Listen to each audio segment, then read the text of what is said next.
آج میں ہوں افتخار افی صاحب کے ساتھ جو پاکستان سے آئے ہیں اس وقت یو کے. جیسے کہ آپ جانتے ہیں کہ افی بھائی ہیں ایک جانے پہچانے کردار، یہ ڈائریکٹر بھی ہیں، یہ ایک آتھر بھی ہیں اور ایک کوچ بھی ہیں. تو آج کل آپ آئے ہوئے ہیں ادھر ہمارے شہر میں، تو خوش آمدید. السلام علیکم. وعلیکم السلام. جی تو افی بھائی میں آپ سے پوچھنا چاہ رہی تھی کہ جو آپ کا جو آخری ڈرامہ میں نے دیکھا تھا وہ تھا پری زاد. ٹھیک ہے نا، وہ تو بہت زبردست جو ہے دھوم مچا دی تھی دنیا میں پوری اس نے. تو اس میں ہم نے ایک ہمارے شو پر ہم نے اس کے اوپر ریویو چھوڑا تھا، کافی چیزیں ہم نے اس میں ڈسکس کی، لیکن جو میں آپ کے ساتھ بات کرنا چاہ رہی ہوں آج نئی سرو اینگل کے ساتھ، تو اس میں جو آپ کا جو کردار تھا کمالی، وہ بھی بڑا زبردست ایک کیریکٹر تھا. وہ تھا اسسٹنٹ آف آغا پریزاد، اور اس سے پہلے آغا بہروز کا. تو اس کے بارے میں بات نہیں کر سکیں ان دو کیریکٹرس کے بارے میں. تو میں چاہوں گی کہ آپ تھوڑا سا بتائیں کہ آپ کا کیریکٹر انالیسس کیا ہے، کیونکہ آپ بہت انٹرسٹ لیتے ہیں نفسیات میں اور نے کتابیں بھی لکھی ہیں. I want you to just share your character analysis of Agha Behroz and Kamali اور ان کی ریلیشن شپ، اور اس کے بعد پھر پریزاد کے ساتھ بھی کیا سیکھ سکتے ہیں ہم نفسیاتی لحاظ سے، کیا سیکھ سکتے ہیں. دیکھیے جی، پہلی تو بات یہ کہ آپ کا یہ شعبہ ہے، میں یہ ضرور جاننا چاہوں گا کہ آپ نے کیا انالائز کیا تھا. پہلے تھوڑا سا مجھے وہ بتائیے. جو آغا بہروز تھا، he was quite a very interesting character, quite a sinister character. تو اس میں یہ ہوتا ہے نا کہ وہ ایک طرح کا مافیا کنگ ہوتا ہے نا، جیسے مافیا سرو لیڈر، اینڈ اپنی بیوی کے معاملے میں بہت پوزیسو ہوتا ہے. تو پھر اتنا پوزیسو، اتنا جیلس ہوتا ہے کہ جب اس کو پتہ چلتا ہے کہ اس کا کسی کے ساتھ افیئر ہو رہا ہے تو اس کو مار دیتا ہے نا. پھر وہ پریزاد کا وہ ایک ڈائلاگ ہے نا کہ آپ نے اس کو کیوں مارا. تو اس نے کہا، انہوں نے پھر کہا نا آگے سے کہ اگر وہ میرے لیے چھوڑ کے جاتی، میری وجہ سے چھوڑ کے جاتی تو میں قبول کر لیتا، لیکن وہ کسی اور کے لیے مجھے چھوڑ کے گئی. So the intense jealousy, there was an intense jealousy there and very controlling and I think narcissistic, I think, and I can't remember آخر میں انہوں نے خودکشی کی تھی انہوں نے. ہاں Yes. G. Okay. So so maybe there was other mental health issues there as well. مجھے پوری طرح یاد نہیں آ رہا. تو یہ تھا، لیکن آپ نے تو ان کے ساتھ کافی آپ کا رہا ہے نا، انٹیمیٹ ریلیشن شپ رہی ہے آپ کی. تو میں چاہوں گی کہ آپ مجھے بتائیں. میں یہ جاننا چاہ رہا تھا، دیکھیں ایک آپ ایز سائیکیٹرسٹ آپ اس کو کیسے دیکھتی ہیں. میرا بڑا مجھے، کیونکہ پہلی بار کسی نے ایسا سوال کیا، نہیں تو سیدھی سیدھی بات ہوتی ہے جی ڈرامہ کیسے ملا تھا، پیسے کتنے ملے، شہرت کتنی ملی. تو مجھے بہت اچھا یہ لگ رہا ہے کہ آپ کا جو مطمع نظر ہے وہ کچھ اور ہے. میں اس اینگل پہ ضرور بات کرنا چاہ رہا تھا. لوگوں نے پریزاد کو جس طرح سے دیکھا، میرا اینگل وہ نہیں ہے. اوکے. میرا اینگل یہ ہے کہ پریزاد کا کردار ایک ایسے نوجوان کا کردار ہے جو ہمارے معاشرے میں رہتا ہے. بہت سارے ایسے کردار ہیں جو F A B A M A کر لے تو جیبوں میں ہاتھ ڈال کے پھرتے ہیں، کماتے کچھ نہیں ہیں، خواب دیکھتے ہیں امیر ہونے کے. اب یہ ہو نہیں سکتا. پاکستان، ہندوستان کی حد تک یا بنگلہ دیش کی حد تک یہ چیزیں ابھی تک ہیں، لیکن جس ملک میں آپ رہتی ہیں گلاسگو کے اندر، کوئی شخص رہ سکتا ہے جو ایک دن بھی نہ کمائے. اور کس طرح سے اپنے بچوں کو ٹرین کرتے ہیں اور کس طرح سے پڑھاتے ہیں اور آگے لے کے چلتے ہیں. تو جینے کے لیے کمانا ضروری ہے، اور کمانے کے لیے آپ کو حرام نہیں ہونا. تو پریزاد کا جو کردار ہے آخری ایپیسوڈ سے پہلے، وہ اگر اس کو انالائز میں کروں تو وہ ایک کالا سا شاعر، ہر لڑکی پہ فرفتہ ہو جانے والا، بھائی کی کمائی پہ پلنے والا، اور صرف خواب دیکھنے والا کہ میں ایسے کروں گا، پھر انڈے ہوں گے، پھر بچے ہوں گے، پھر بکریاں ہوں گی، پھر ریوڑ بنے گا. تو وہ حسرتوں بھرا ایک شخص تھا جو کہ یقیناً غریب ممالک میں رہنے والے لوگوں کی بڑی حسرتیں ہوتی ہیں کہ ہمارے پاس گاڑی ہو، ہمارے پاس گھر ہو، ہم اچھے کپڑے پہنیں. تو اسی طرح کا وہ شخص تھا. اب کیونکہ وہ ریپرزینٹ کر رہا تھا ایک بہت بڑی تعداد کو، انسانوں کی جو کہ غربت کی زندگی گزار رہے تھے. تو بیک وقت بنگلہ دیش، ہندوستان، جہاں جہاں غربت تھی، جہاں جہاں اردو سمجھ آتی تھی، وہ ہٹ ہو گیا. اب ایک شخص شہر آیا، اس کے دوست نے اس کو نوکری دلوائی، وہاں سے نکلا. پھر اس کو جو سیٹھ ہے، نعمان اجاز کا جو کریکٹر تھا جو کہ کنٹروورٹ ڈاؤن ہے، اس نے اپنی بیوی کی عصمت کی حفاظت پہ مامور کیا، اس کا گارڈ بنایا. لیکن پریزاد کو اچھا آدمی نہیں تھا, اس نے تو اس کو جانے کی اجازت دے دی, وہ تو اس لڑکے سے ملنے چلی گئی تھی. اب آپ سوچیں کہ آپ کو جس چیز کے لیے اسائن کیا گیا ہے, آپ اس میں اگر خیانت کریں تو آپ اچھے آدمی تو نہیں ہیں. ایک چوکیدار اگر چوکیداری نہیں کرتا تو وہ اچھا آدمی نہیں ہے. جی. تو میں یہ سمجھتا ہوں کہ وہ اس نے بڑی ایک بددیانتی کی تھی. میں کریکٹر کی بات کروں. جی جی. اچھا, پھر جب قتل ہوا تو کہہ رہا جی میں نے کیا, یہ بھی جھوٹ بولا اس نے. پہلے اس نے سیٹھ کی بیوی کو ایک چانس دیا کہ وہ گناہ کرے, جی. اس کے بعد اس نے ایک جھوٹ بول دیا جی قتل میں نے کیا. یہ بھی ایک جھوٹی بات تھی, فریب بات تھی. شاید اس کو پتا تھا کہ اس کا فلوک لگے گا اور وہ ایک شارٹ کٹ سے کہیں پہنچ جائے گا, اور اتفاق سے کیسے لگتا ہے؟ نہیں حقیقت ہے. اچھا. دیکھیں جو شخص شارٹ کٹ کے چکر میں ہوتا ہے وہ شاید آپ کو معصوم ضرور نظر آتا ہے, لیکن وہ بڑا کائیاں آدمی ہوتا ہے. وہ ایک مفاد پرست کا رول تھا دراصل. وہ ایک حسرت و بھرے شخص کا رول تھا جو بالکل پازیٹیو نہیں تھا. اس کا چہرہ, وہ کہتے ہیں نا شکل مومنہ کرتوت کافرہ, اس کا صرف چہرہ اچھا تھا اور اعمال اس کے میں آپ کو گنوا رہا ہوں. اچھا, پھر اس نے کیا کیا, وہ پیسہ جب اس کو مل گیا نعمان جہاز کے بعد, اس نے بانٹنا شروع کر دیا. لوگ اب خوش ہوئے, کیونکہ انڈیا کی فلموں میں دیکھتے ہیں نا کہ اس نے ایک رات میں ایسے کر دیا, اور اب وہ جتنوں کے پاس گیا تھا سب کو پیسہ دے رہا ہے. کون سا پیسہ دے رہا ہے, سوال یہ ہے. ایک انڈر ڈاؤن کا چھوڑا ہوا حرام کا پیسہ جو اس نے محنت سے نہیں بندوق یا اپنی طاقت کے بلبوتے میں کمایا تھا, حلال کا نہیں تھا, تو یہ لوگ اس کو پسند کرتے تھے. اور جب اس نے سارا حرام کا پیسہ چھوڑا اور وہ نیکی کی طرف گامزن ہوا اور اس نے رجوع کیا اور اس نے کہا اب میں سب سے اچھا کام میں رائٹر کو داد دوں گا, اس کو ہاشم ندیم کو, کہ اب وہ بچے پڑھائے گا ان لوگوں کے جن کے پاس وسائل نہیں ہے اور جو رسائی نہیں رکھتے ایجوکیشن تک. تو کہہ رہے یار اینڈ بہت برا سی. تو آپ سوچئے کہ میں اس لیے, کیونکہ آپ نے سوال ایسا کیا تھا کہ ایک شخص جب برائی کر رہا ہے وہ ہمارا ہیرو ہے, جب وہ اچھائی کر رہا ہے تو ہمارا ہیرو نہیں رہا. نہیں عافی بھائی آپ کی بات بالکل صحیح ہے, کیونکہ اچھا جب ایسی ہوا پہلے کہ جھٹکا سا لگا تھا کہ یہ کیا ہے نا کہ سب کچھ چھوڑ کے وہی نا کہ وہ جو اس کا کام ہے وہ نہیں کر رہا ہے, یا خود اپنے اوپر ایسے بلیم لے رہا ہے, یا پھر اس طرح اس کے اس کے اندر اس کے پاس پھر اتنا پیسہ اور سب کچھ آ جاتا ہے. لیکن ایک اور بات میں کہوں گی کہ ہم نے جو ایک اور چیز جو ہم نے فیل کی تھی اس ڈرامے میں, کہ جو پریزاد تھا, again I am speaking like a psychiatrist, that may be he was autistic. Autism کا سنا ہوگا آپ نے, آٹزم کا.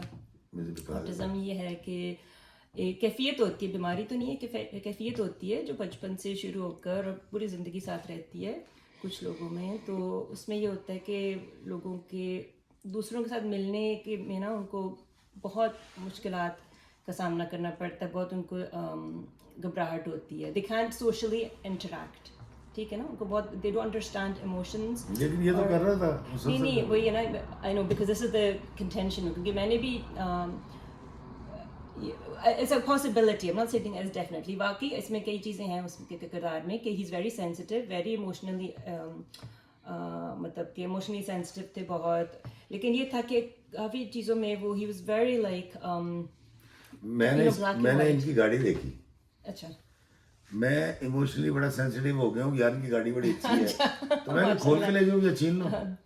نہیں ایموشنز میں صرف یہ دیکھیں, ہم نہ نہایت زیادتی کریں گے اگر ہم اس کو کوئی دیکھیں ایک ڈرامہ ہے جی جی, اور ہم ٹی وی کا جو مقصد تھا یا ڈائریکٹر کا یا خاص طور پہ ہاشم ندیم صاحب کا, میں ان کو سلوٹ کرتا ہوں, لوگوں کو سمجھ نہیں آیا, ان کے اوپر سے گزر گیا. کبھی اشفاق صاحب کے ڈرامے لوگوں کے سروں سے گزرتے تھے, اب یہ بھی ڈرامہ گزر گیا, ہٹ ہو کے گزر گیا. کیوں؟ ان کو وائنڈ اپ سمجھ نہیں آیا. دراصل رائٹر آپ کو یہ بتا رہا تھا کہ جو حسرتوں کے پیچھے بھاگتے ہیں وہ پھر کچھ بھی کر لیتے ہیں. ہم نے آپ نے ایک مقولہ سنا ہوگا کہ غرض مند دیوانہ ہوتا ہے, یہ غرض مند تھا. اس نے کہا قتل میں نے کیا. یار کیا فضول بات ہے, آپ نے قتل کیا ہی نہیں ہے.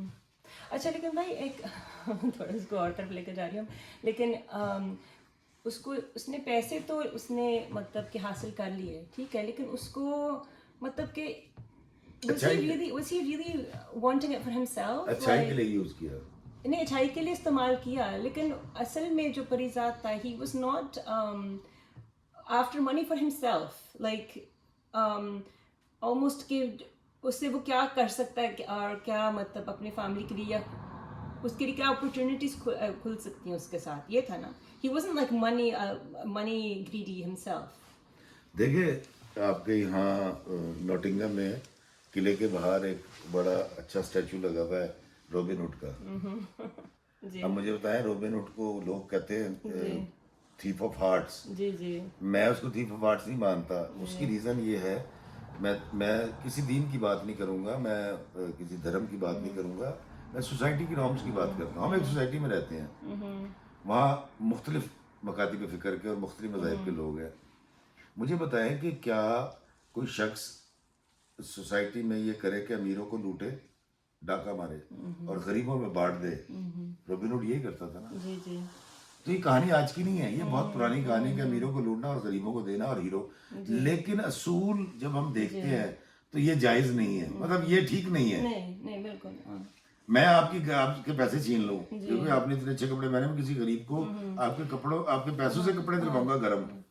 اچھا ٹھیک ہے بھائی, لیکن میں اگر آپ سے پوچھوں کہ جو بہروز آغا بہروز کا جو تھا کتاب, وہ اس نے کیوں پیسے چھوڑے؟ وہ بدھو تھا آپ کے ذہن میں؟ پھر وہ بدھو تھا کہ اس نے مطلب اس کی باتوں میں آ کے اس کے مطلب دیکھا کہ اس نے میرے ساتھ بہت وفا کی ہے اور یہ وہ, تو اس نے وہ بدھو تھا کہ اس نے اپنی ساری جائیداد اس کو چھوڑ دی پھر؟ اچھا دیکھیں, آپ نے بڑا اچھا سوال کیا ہے. میں کیونکہ خود رائٹر بھی ہوں, ایکٹر بھی ہوں, آپ رائٹر نہیں ہیں. میں آپ سے ایک سوال, لکھی ہے لیکن میں رائٹر نہیں ہوں. اچھا ماشاء اللہ, ویری گڈ. پھر آپ رائٹر تھے, پھر آپ سمجھ سکتی ہیں. مجھے ایک سوال میں آپ سے کرتا ہوں جی. یہ آپ نے جب ٹائٹینک فلم دیکھی, اس کے اندر ایک ٹپوری لڑکا, عام سا غریب آدمی, جوئے کے اندر 2 ٹکٹیں جیت گیا. جی, اس کی ٹکٹ جیت گیا ٹائٹینک کی جوئے میں. جی جی, تو وہ تو بیچ دیتا. میں تو غریب آدمی نا, میں ٹکٹ بیچ کے جو مل ہی نہیں رہی بلکہ بلیک ہو رہی تھی اس کی ٹکٹ, تو میرے ایسا بندہ ہوتا تو وہ تو ٹکٹ بیچ دیتا, بلیک ہو رہی تھی. تو اس نے سفر کیوں کیا ٹائٹینک میں؟ کیونکہ اس نے کہانی بنانی تھی. ویسے بھی ہماری جو زندگی ہے اتفاق ہے. میرا اگر ایکسیڈنٹ ہو گیا ہے تو میں یہ سوچوں یار میں گلاسگو جاتا ہی نا, نہیں ایسے نہیں ہوتا. زندگی ایسی ہی ہے, اتفاقات سے بھرپور ہے. میں آپ کو مثال دیتا ہوں, آپ کو پتا تھا کہ افتخاری فی آئے گا اور آپ اس کا انٹرویو کریں گی؟ نہیں ہے نا. اسی طریقے سے وہ بہت کم عرصے میں پریزاد اس کے قریب آ گیا, وہ جاتے ہوئے ساری جائیداد اس کے نام کر گیا. اچھا اس کی 2 وجوہات ہیں. اگر اس کی کوئی ایموشنل اٹیچمنٹ نہ بھی ہونا تو ایک وجہ تو ہے بھائی بحیثیت رائٹر میں بھی کہانی کو آگے کیسے بڑھاؤں گا. میں نے اس کو امیر نہیں کرنا, اتنے عرصے سے غریب رکھا ہوا ہے اور لوگ ویٹ کر رہے ہیں پریزاد امیر ہو جائے. تو دراصل جب رائٹر کو کہانی آگے بڑھانی ہوتی ہے نا تو وہ کچھ نہ کچھ تو کرتا ہے. اس طرح میں ایک سوال کرتا ہوں, اتنا بڑا آدمی خودکشی کیوں کر رہا ہے؟ چلیں, اتنا بڑا ڈان وہ ایک بے وفائی کے اوپر خودکشی کر رہا ہے, یہ بھی تو ایک سوال ہے. تو اس لیے ہمیں اس جھول کو چھوڑ دیں, اپنی زندگی ہمارے بھی ہوتے ہیں, ہمیں اگر اس کو اینالائز کرنا ہے تو پھر اس کو پراپر کرنا ہے. تو اس لیے جو میں سمجھتا تھا کہ پریزاد کیسا ہے اور لوگ کیا سوچ رہے تھے, اور رائٹر کتنا ذہین تھا کہ اس نے کیسے لوگوں کی جذبات سے کھیلا اور پھر اس نے پوری دنیا میں اس کو ہٹ کروا دیا. مطلب ایک طرح سے تو ایک حالانکہ بہت پسندیدہ یہ کردار تھا, یہ ڈرامہ تھا, لیکن it's kind of a fairy tale almost, ہے نا. It's not completely believable جو اسٹوری ہے. نہیں, دراصل ہماری زندگی میں ایسا بہت کم ہوتا ہے. مطلب ہم تو وہ لوگ ہیں اگر کمیٹی ڈال لیں تو آخری نکلتی ہے. تو پریزاد مطلب دیکھیں, میں آپ کو مزے کی بات بتاتا ہوں, اس دور میں مجھے ابھی بھی ساری فیڈ بیک آتی ہے. آپ نے بھی پریزاد کے ذکر کیا, 3 سال ہو گئے تقریباً, 4تھا سال ہے. لوگ مجھے کہتے تھے کہ افتخار بھائی دعا کرے کہ میرا مالک مر جائے اور سب کچھ میرے نام کر جائے. اس قدر ہٹ ہوا تھا وہ ڈرامہ بیڈلی. مجھے کبھی کسی ڈرامے سے انڈین لوگوں نے نہیں پہچانا پوری دنیا میں. پریزاد کے حوالے سے مجھے انڈینز ملتے ہیں اور وہ مجھے پہچانتے جانتے ہیں. تو اس لیے ہمیں سمجھنا پڑے گا کہ ایک کامیاب رائٹر, ایک کامیاب ڈرامہ اور کامیاب اور اعلیٰ ترین اس کا وائنڈ اپ کیا.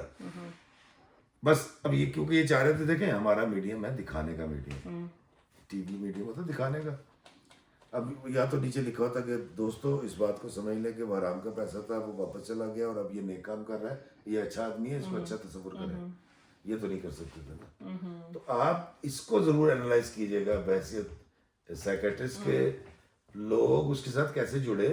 مطلب ہم بھی حسرت والے لوگ ہیں یار, ہمارے اندر بھی اتنی حسرتیں اور خواہشیں ہیں کہ ایک بندہ غلط کر رہا ہے اور ہم کہہ رہے ہیں ٹھیک کر رہا ہے, اور پھر ہم کہہ رہے ہیں او شٹ اس نے جائیداد کی چھوڑ دی, یہ واپس جاتا حرام کے پیسے کی طرف, اور اللہ کے غریب بچوں کے جو بندے ہیں, بندوں کے جو بچے ان کو نہ پڑھاتا.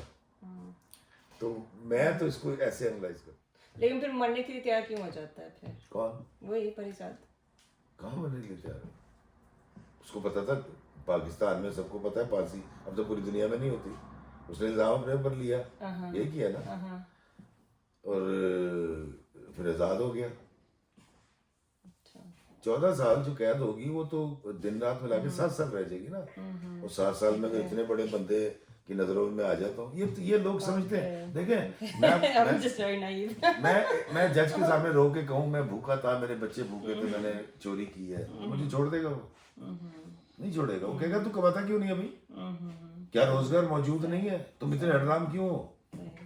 تو اس لیے میں یہ صرف گزارش کر رہا تھا کہ ہم جب چیزوں کو انالائز کریں, کیونکہ آپ تو ماشاء اللہ پڑھی لکھی ہیں اور آپ کا تو شعبہ بھی یہی ہے, انسانی جذبات اور احساسات کو سمجھنا اور اس کو پھر انٹرپریٹ کرنا, یا اگر میں کہیں سٹک ہو گیا تو مجھے وہاں سے نکالنا. تو میں اس کو ایسے دیکھتا ہوں. لیکن یہ ہے کہ اس سے جو شہرت ملی وہ بالکل لازوال ہے. میرا خیال ہے میں افتخار فی کے نام سے پیدا ضرور ہوا تھا, میں مروں گا کمالی کے نام سے. ہاں اتنا. اچھا اس کے بارے میں تو آپ نے کہا نہیں کچھ کمالی کے بارے میں. کمالی میں وہی, اچھا وہ بات ہو رہی تھی کمالی. دراصل جب مجھے ملا یہ بڑا چھوٹا رول تھا میرے لیے, اور مطلب میں سمجھتا تھا کہ اس کو کر لیتے ہیں. اوکے, میں نے ان سے پیسے بھی اتنے سارے مانگ لیے, انہوں نے کہا ہاں. میں نے کہا ₹1,00,000 پر ڈے کہتے ٹھیک ہے, جبکہ میں ₹50,000 پر ڈے میں کام کرتا تھا اس وقت. میں نے کہا یار یہ تو بڑی غلط بات ہوگی, کرنے چلا گیا. جو پوچھے میں کہ چھوٹا ہی رول کر رہے ہیں, چھوٹا ہی رول کر رہے ہیں. جب وہ چلا ہے وہ اتنا بڑا ہو گیا کہ میں اب بھی کوشش کرتا ہوں کہ میں اس کے اثر سے نکلوں. لوگ مجھے افتخار فی کے نام سے جانیں, کمالی نہ کہیں. پہلے تو میں بہت اریٹیٹ ہوتا تھا, اب میں نے کمالی کو مان لیا. میں شخص کا میں کہا نہیں بھائی یا تو اس سے بڑا رول. حالانکہ اس کے بعد چلا وہ اچھا لگتا ہے جب مجھے لوگ راجہ پرستر کہتے ہیں, جیون نگر. بہت اچھا لگتا ہے جب راجہ پرستر کی آواز آتی ہے تو میں کہتا ہوں شکر ہے کمالی کی آواز نہیں آئی. کیونکہ میری زندگی میں نے کمالی کے لیے تو نہیں کام کیا. میں نے جتنے کریکٹرز کر رکھے ہیں, مجھے آپ ایکٹر مانیں, اچھا یا برا یہ آپ کی مرضی, لیکن جب اس طرح سے جڑ جاتا ہے نا تو مجھے لگتا ہے نہیں, پھر میں نے سرنڈر کر دیا, کیونکہ میں نے چھوڑ دیا. میں اب کام نہیں کروں گا تو پھر اس کا مطلب کمالی پھر آخری ہوا, تو پھر یہی میرے ساتھ کور ہو جائے گا. ٹھیک ہے ٹھیک ہے. آپ کا کوئی بہت ہی میموریبل کوئی پوئٹری سناتے ہیں کیا؟ ماشاء اللہ بہت. اس کو پوری دنیا میں بڑی پذیرائی ملی, اور وہ ہے کہ کسی بشر میں 1000 خامی اگر جو دیکھو تو چپ ہی رہنا. کسی بشر کا جو راز پاؤ یا عیب دیکھو تو چپ ہی رہنا. اگر منادی کو لوگ آئیں, تمہیں کرے دیں, تمہیں منائیں, تمہاری ہستی کے گیت گائیں, تمہیں کہیں کہ بشر میں دیکھی برائیوں کو بیان کر دو تو چپ ہی رہنا. جواز یہ ہے, دلیل یہ ہے, ضعیف لمحوں کی لغزشوں کو, حرام نعتوں کی قربتوں کو, ہماری ساری حماقتوں کو, ساری خباثتوں کو وہ جانتا ہے, وہ دیکھتا ہے, مگر وہ چپ ہے. اگر وہ چپ ہے تو میری مانو وہ کہہ رہا ہے کہ چپ ہی رہنا. واہ سبحان اللہ. بہت شکریہ, بہت زبردست. بہت شکریہ. بالکل بہت شکریہ فی بھائی, بہت اچھا لگا آپ سے مل کے. It's been very thought provoking for me and very nice to hear a different perspective. تو بہت شکریہ. میں آپ کا شکر گزار ہوں, گلاسگو کا شکر گزار ہوں, اور میں دعا گوں آپ کے چینل کے لیے. آپ بہت اچھا کام کر رہی ہیں. اللہ تعالیٰ آپ کے چینل کو ترقی دے, کیونکہ آپ خیر کی بات کرتی ہیں اور خیر والے سارے جی ہیں. بہت شکریہ. Thank you. بہت شکریہ.